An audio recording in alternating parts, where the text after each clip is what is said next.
information I want to correct is that the lady in question was like a daughter to me. She had stayed with me for 3 years. She was a staff of the Federal Medical University.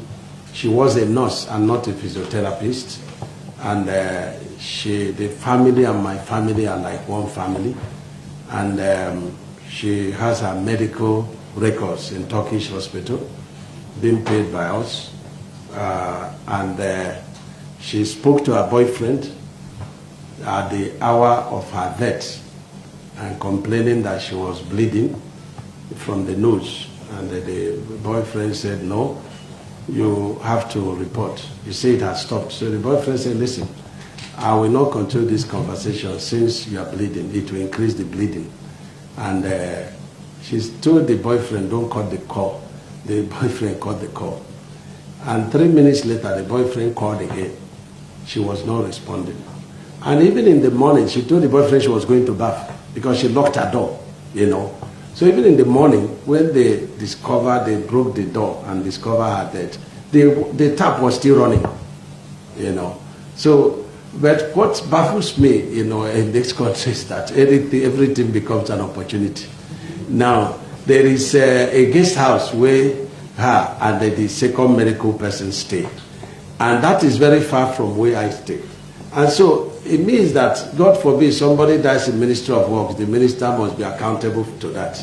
Is that what they are saying? Is that they are saying that somebody cannot die? Is that, have they checked the medical records of the lady?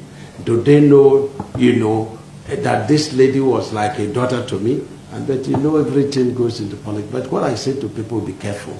Life is spiritual. When you want to use the unfortunate death of a young girl to play politics, if we have hands in the killings, it will follow us in our family. But if we don't have hands and you are jumping into it, behold, this is David. I'm a man of full grace. You don't, you know, tackle me anyhow and you go out of it. So be careful when you want to use the death of that young lady. You know, one of my best workers, a nurse, a staff of the federal. Somebody said, oh, they were transported, you know. The second girl is from Benue State, you know, and that girl has worked with me as a governor before she was employed. And so when people darken the so while I'm not talking to the president, it means nothing, but very painful to me that that girl passed on, you know. It's very difficult to replace her, you know. And, you know, the parents will be begging them, allow autopsy to happen. They say it's against their culture. But the question is that if she were a Muslim, will you be insisting that autopsy will happen? You know. But we insisted to our lawyer that autopsy should happen. And we are begging the parents to allow autopsy to happen. And I say, no, it's against their culture. And so we have a statement, you know. And only God will resolve it. Because I have directed that the